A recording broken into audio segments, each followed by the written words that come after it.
Amahoro amahoro kuri mwese nshuti za Waka Waka podcast, ndabaramukije cyane nizera ko mukomeje kugira ibihe byiza aho muri hose.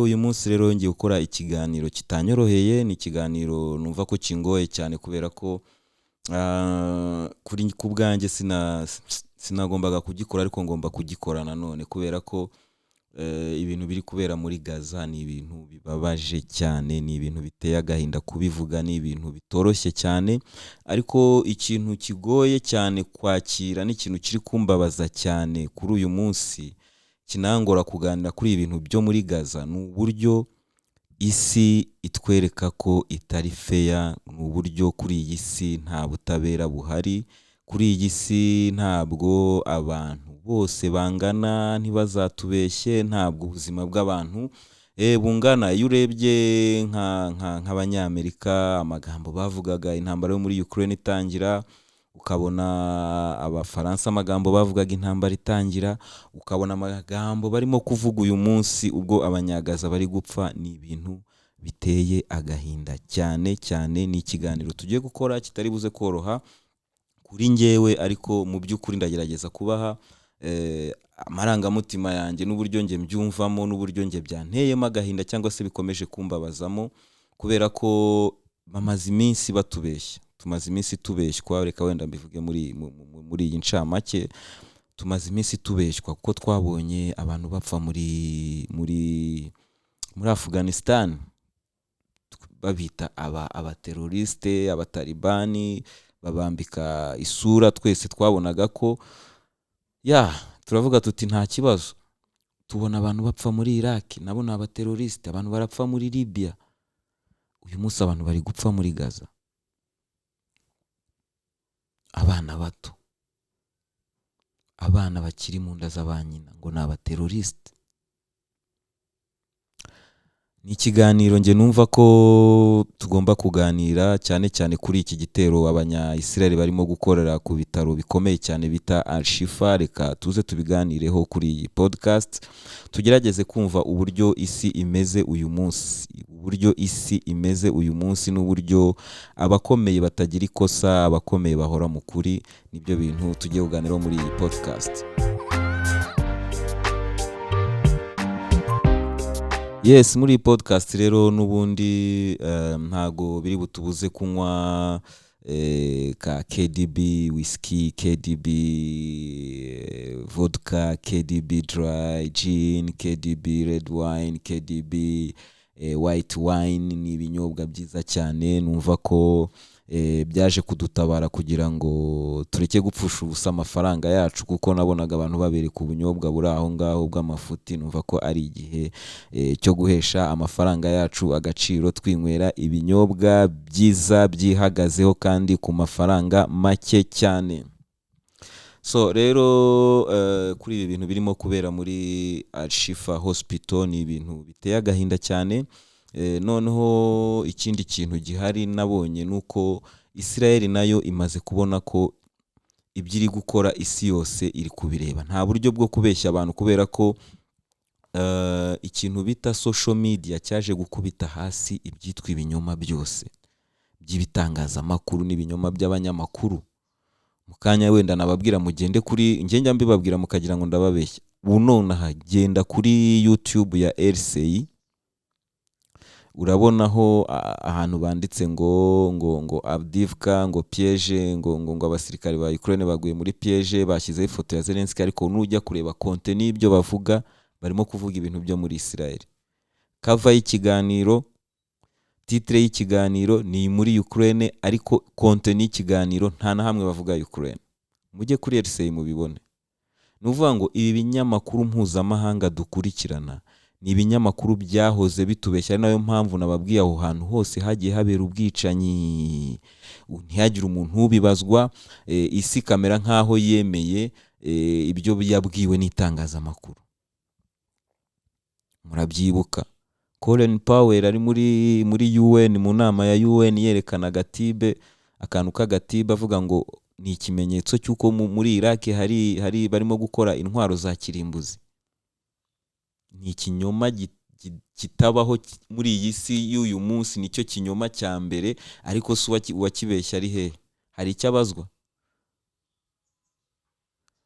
Iyi si y'uyu munsi cyangwa se iyi si turimo, nubwo hari iyo miryango ya za Human Rights Watch, za UN, za ki byose bihagarariwe n'abanyembaraga bahora baduhamagarira ngo uburenganzira bw'ikiremwa muntu, ibintu byinshi cyane, urebye ibintu biri kubera muri Gaza n'amagambo barimo gutangaza,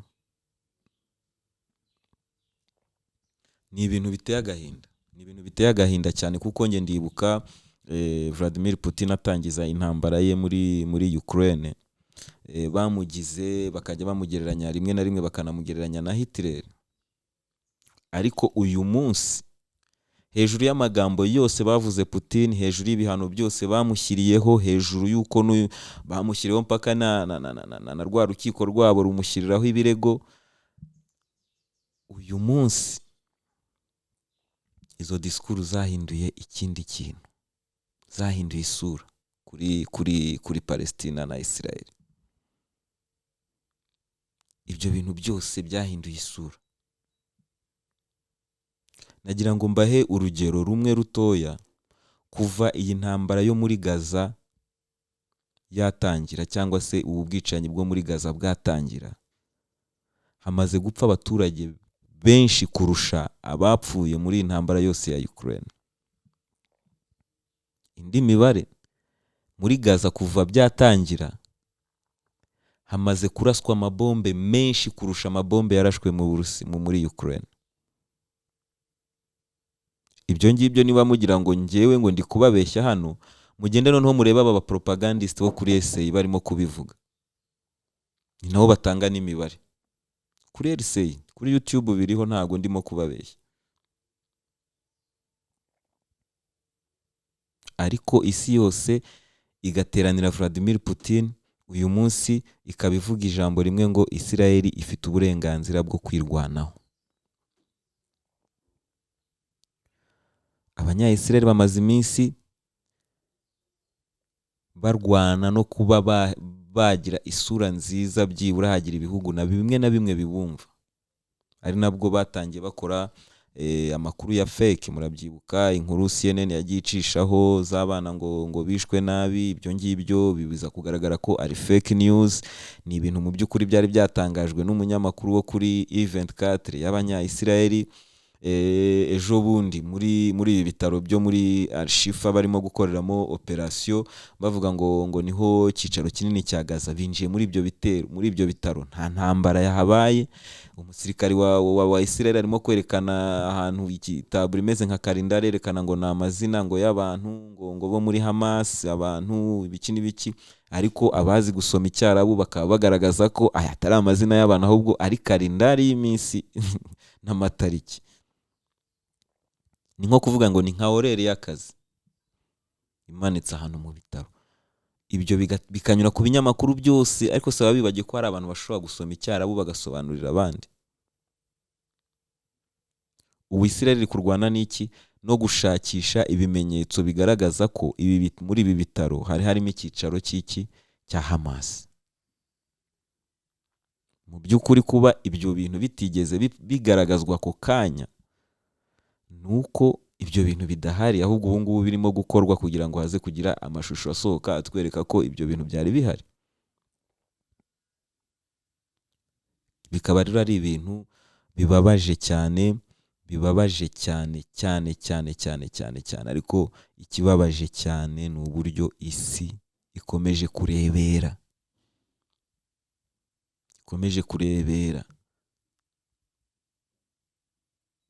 Ni ibintu bibabaje cyane, ku buryo nta bintu birenze wabivugaho. Gusa ni ikintu kibabaje, ariko mvuga ko gishobora kubyara ikindi kintu giteye ubwoba cyane, kubera ko twarabibonye abanya-Yemen bamaze gutangaza intambara kuri Israel, banatangaza ko banarashe amamisire menshi cyane ahangaha muri Israel. Za Libani, za Irani, za Kini, ibihugu bitazashobora kurebera igihe kirekire ibi bintu birimo kuba. Kandi nanone hejuru y'ibyo ngibyo hakabaho ibitero by'abanya-Irani bafite ibirindiro byabo hariya, cyangwa se Hezbollah ifite ibirindiro byayo hariya muri Syria ikomeje kurasana n'Abanyamerika. Bararasa ku birindiro by'Abanyamerika, Abanyamerika bakabasubiza. Ni ukuvuga ngo hari ibintu byinshi bishobora gutuma iyi conflict yaguka ikaba nini, kubera ko kurebera hari ibihugu bitazabishobora. Njyewe nta detaye nyinshi ibintu byinshi navuga muri iki kiganiro biteye agahinda cyane. Nahisemo kuza nkababwira ibintu birimo kuba, ubwicanyi buri kuba ndengakamere, uburyo propaganda zirimo gukorwa. Abakurikira ibyo binyamakuru bindi muraza kujya mubona berekana Abanya-Israel ngo bazanye ngo amamashini yo gufasha ngo abantu muri ibyo bitaro bya Al-Shifa, ariko umudokiteri uri muri ibyo bitaro yerekanye ko n'ibyari bihari babisenye. Ariko iyo foto binjiza izo mashini bagaragare nk'abantu beza.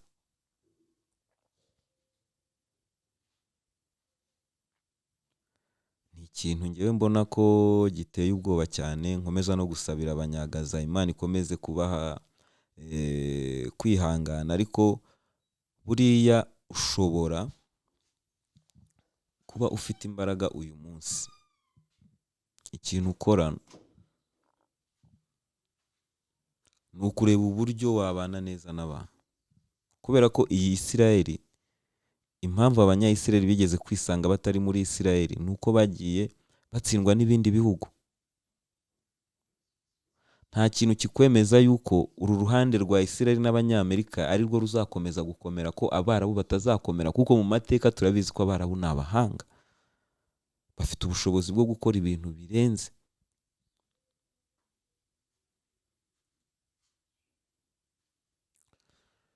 Iyi ni Waka Waka podcast, nicyo ngicyo nagira ngo mbabwire, kubera ko nta birenze birimo. Murabizi ko ni isi yose nyine yateraniye Abanyagaza. Uvuza Abanyamerika ukavuga Abafaransa, ukavuga Abongereza.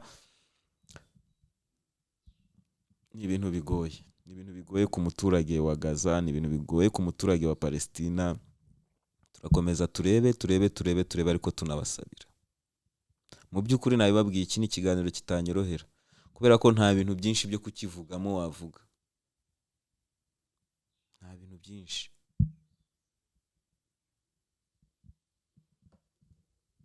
Amahoro kuri mwese. Iyi ni Waka Waka podcast.